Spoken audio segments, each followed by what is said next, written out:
Welcome to iPEC's UCE mobile application video for iOS. If you haven't set up your application yet, please refer to the UCE installation video for iOS. When first entering your app, you will need to log in with your credentials. If you have already logged into the app today, you will not need to re-log in. You can just open the application to take you straight through. To initiate a conference call whilst in a live call, select Conference and search for who you want to join the call.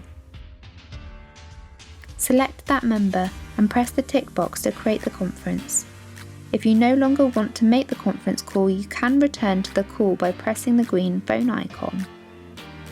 To create and schedule a conference, select the conference icon. In addition to creating an ad hoc conference as demonstrated earlier, you can also create a conference room.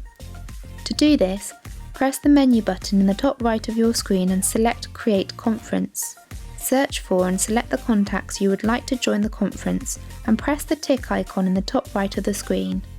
You can now give the conference call a title and create a password for the call. Select the date and time of the call and press OK to book the conference room.